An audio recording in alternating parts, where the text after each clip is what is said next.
প্রস্তুতির জন্য দেখেন আমরা কিন্তু ঈদের ছুটিতে বাসায় যেতে পারিনি। দেখেন না, কোয়ালিফাই মনে হচ্ছে যে ভাই কোয়ালিফাই করতে যাচ্ছে, এটা সব থেকে বড় বিষয়। আর গতবারও আমাদের কোয়ালিফাই করে ওডিআই ওয়ার্ল্ড কাপ খেলতে হয়েছে, তো আমাদের এবারও সেম জিনিস হয়তো বা অপরচুনিটিস ছিল আমাদের কাছে, যেটা আমরা হয়তো বা পূরণ করতে পারিনি। বাট স্টিল বলবো যে কোয়ালিফাই রাউন্ডে যদি বেটার খেলতে পারি টিমের জন্য ভালো, এবং সবার এক্সপেকটেশন তো এটাই থাকবে যেন আমরা ওডিআই ওয়ার্ল্ড কাপ খেলতে পারি।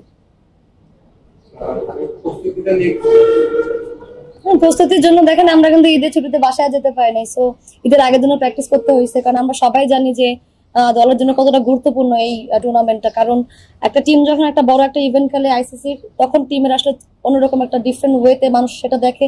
প্লাস হচ্ছে বলবো যে আইসিসির কাছ থেকে আমরা বিভিন্ন ধরনের বলবো যে অপরচুনিটিস আসে যখন একটা টিম ওডিআই ওয়ার্ল্ড কাপ খেলে। সো আমাদের জন্য আমরা জানি যে আমাদের ক্যারিয়ারের জন্য এটা অনেক বড় একটা জিনিস, কারণ লাস্ট টাইম যখন আমরা ওডিআই ওয়ার্ল্ড কাপ খেলছি এবং এফপিতে এন্টার করছি, তখন কিন্তু আমাদের ক্রিকেটের পরিমাণটা অনেক বেশি বেড়ে গেছে। এবং বলবো যে সেদিক থেকে সম্মানের দিক থেকে বলেন, ফিনান্সিয়ালি বলেন, আমরা প্লেয়াররা কিন্তু অনেক বেশি বেনিফিশিয়াল হয়েছে, এই একটা জিনিস। আর উইমেন্স ক্রিকেটের জন্য বাংলাদেশের আমি মনে করি যে ওয়ার্ল্ড কাপে কোয়ালিফাই করাটা অনেক বেশি গুরুত্বপূর্ণ, এবং সেটাকে সামনে রেখে আমাদের যা যা করণীয় ছিল, যতটুকু আয়ত্তে ছিল আমাদের, যদিও রোজা ছিল, অনেক ডিফিকাল্ট ছিল, আন্ডার লাইটেও আমরা প্র্যাকটিস করছি, যেহেতু দুটো ম্যাচ আমাদের ওখানে আছে, প্রত্যেকটা পয়েন্ট অনেক ভ্যালিড। সো সেই ক্ষেত্র থেকে প্রত্যেকটা প্লেয়ার অনেক বেশি সিরিয়াস, এবং আজকের দিনে কিন্তু আমরা প্র্যাকটিস করতেছি, কারণ আমরা জানি ব্যাক টু ব্যাক 2 দিন হচ্ছে আমাদের ট্রাভেল করতে হবে।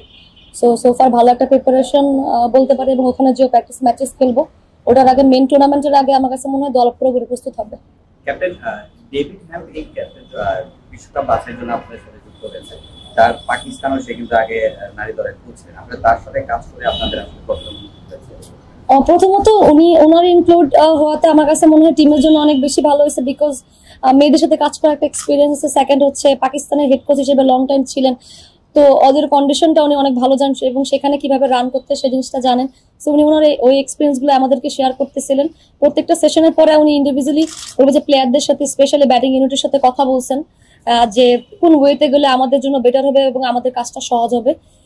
যেহেতু আমাদের এগেনস্টে উনি অনেক বেশি প্ল্যান করছেন এর আগেও, যে হয়তো তখন অপোনেন্ট টিমের কোচ ছিলেন, বাট এখন আমাদের বলতেছেন যে ওনার জন্য আমাদেরকে রিড করাটা অনেক সহজ, এবং সেই হিসেবে বলবো হয়তো বা কাজের পরিধির টাইমগুলো অনেক কম ছিল, কি অল্প সেশন পাইছি, বাট পাকিস্তানের যে আমার কাছে মনে হয় ওনার এক্সপিরিয়েন্সটা আমাদেরকে অনেক বেশি হেল্প করবে।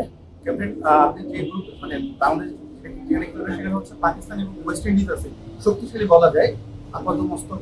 তো এই বিষয়টা এই দুটি দলকে নিয়ে আপনারা কোনো পরিকল্পনা করেছেন কিনা? পাশাপাশি পাকিস্তান যেহেতু স্বাগতিক, সেখানে তো তাদের মাঠে শক্তিশালী অবশ্যই হবে, এই বিষয়ে কোনো পরিকল্পনা আছে কিনা?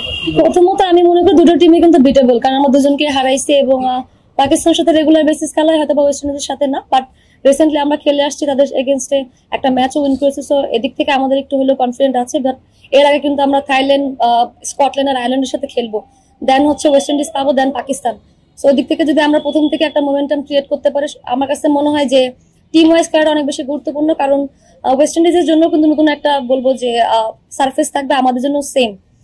সো ওই দিক থেকে হ্যাঁ, পাকিস্তান তাদের দিক থেকে এগিয়ে থাকবে, কারণ তাদের সেটা হোম কন্ডিশন। বাট স্টিল আমার কাছে মনে হয় যদি আমরা টিম ওয়াইজ বেটার খেলতে পারি, এবং স্পেশালি যদি ব্যাটিং ইউনিট রান করতে পারে, কারণ সবাই আমরা জানি পাকিস্তানের উইকেট গুলো কেমন হয়, অনেক বেশি ব্যাটিং ফ্রেন্ডলি। সেখান থেকে যদি ব্যাটিং এ আমরা ভালো স্টার্ট করে দিতে পারি, এবং আমাদের বলাররা কিন্তু দুর্দান্ত, সবসময় আমাদেরকে অনেক বেশি ব্যাকআপ দেয়।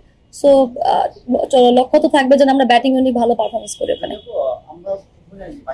ব্যাটিং করে আপনি ব্যাটিং এর কথাই বললেন, কিন্তু ব্যাটিং আমার অনেক বোলিং ডিপার্টমেন্ট অবশ্যই ভালো, কিন্তু ব্যাটিং উইকেটে যখন খেলা হয় তখন কিন্তু বোলারদের জন্য এক্সট্রা একটা চ্যালেঞ্জ থাকে, সেই চ্যালেঞ্জটা বোলাররা কতদিন বলারদের লাস্ট কয়েকটা সিরিজে কিন্তু যখন আমরা বাইরে খেললাম, তখন কিন্তু তারা এই রিয়েলাইজেশনটা কিন্তু চলে আসছে যে বেটার উইকেটে কিভাবে বেটার ইকোনমিতে বোলিং করা যায়, কারণ এসব উইকেটে কিন্তু আপনার টার্ন যখন পাবেন না, কারণ আমরা তো স্পিন নির্ভর থাকি টিমগুলো। সো তখন হচ্ছে এখান মানে সাবকন্টিনেন্টাল উইকেটে যখন খেলি, তখন অটোমেটিক্যালি ভালো জায়গায় বল করলে উইকেট চলে আসে, বাট ওইখানে কিন্তু উইকেট নেওয়ার জন্য অনেক বেশি পরিশ্রম করতে হয়। সো বলারদের সাথে এভাবে কথা হয়েছে যেন আমরা উইকেটের পেছনে না যে আমরা ইকোনমিক্যাল বল করি, কারণ প্রত্যেকটা টিমকে একটা ভালো স্কোরে রেস্ট্রিক্ট করাটাও কিন্তু অনেক বেশি ডিফিকাল্ট হয়ে দাঁড়াবে এইসব ভালো উইকেটে। সেই দিক থেকে বলাররা ওইভাবে প্রিপারেশন আছে যে কোন লেন্থে বল করাটা বেটার, কারণ স্পিনি ট্র্যাকে লেন্থটা ডিফারেন্ট থাকে এবং ভালো ট্র্যাকে বল করা এটা থাকে অনেক অন্যরকম।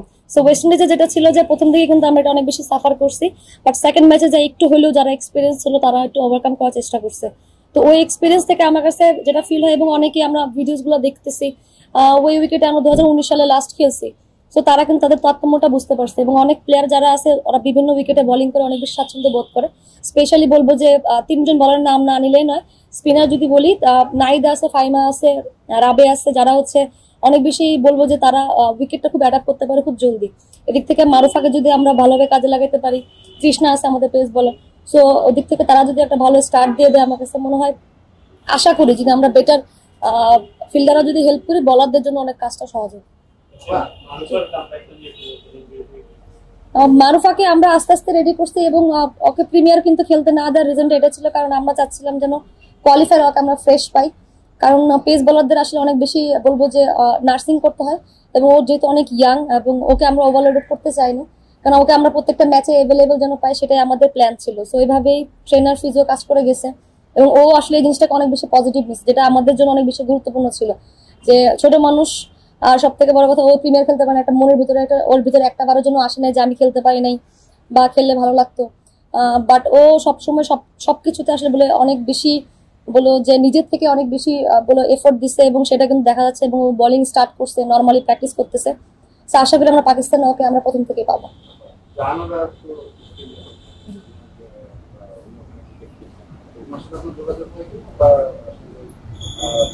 দেশে অনেকে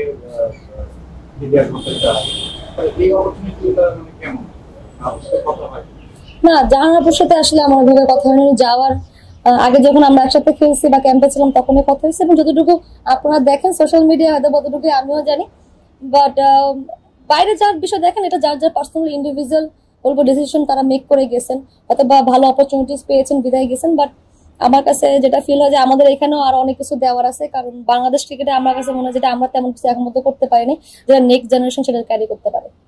আর যদি আপনি তো অনেকদিন থেকে ন্যাশনাল টিমের ক্যাপ্টেন আছেন, তো ক্যাপ্টেনের দৃষ্টিকোণ থেকে মানে আপনার কাছে কি মনে হয় যে বাংলাদেশ নারী দল যতটা উন্নতি করা দরকার ছিল সেই উন্নতিটা করতে পারছেন?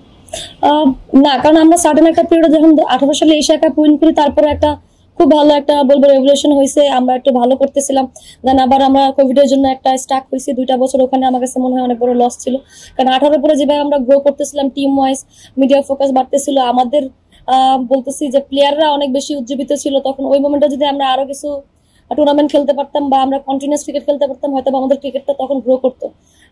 মাঝে আবার 22 সালের দিকে আমরা যখন কোয়ালিফাই করি তখন আরেকটু স্টার্ট হলো এফটিপিতে ইন্ডিয়ার সাথে পাকিস্তানের সাথে ভালো খেলার পরে আমরা আবার আসলে ব্যাকডাউন হয়ে গেছি। বাট এটা আমাদেরকে এখান থেকে বেরোয় আসতে হবে ফ্রম স্টার্ট। দেখেন যখন আমরা এখানে আমাদের মাটিতে খেলি তখন ডিফারেন্ট ওয়াইজ খেলি, কিন্তু ভালো উইকেটে যে একটু স্ট্রাগল করতে হয়, কিন্তু এই জায়গা থেকে বের হওয়ার একমাত্র উপায় হচ্ছে আমাদের যার যার ক্যারেক্টার থেকে বের হয়ে আসে এবং ডিফারেন্ট টাইপস অফ ক্রিকেট খেলা। কারণ মডার্ন ক্রিকেটে এখন আগের ধাঁচে যদি আপনাকে যে আমি 200 রান করবো সেটাকে ডিফেন্ড করবো, এটা অনেক ডিফিকাল্ট ভালো উইকেটে।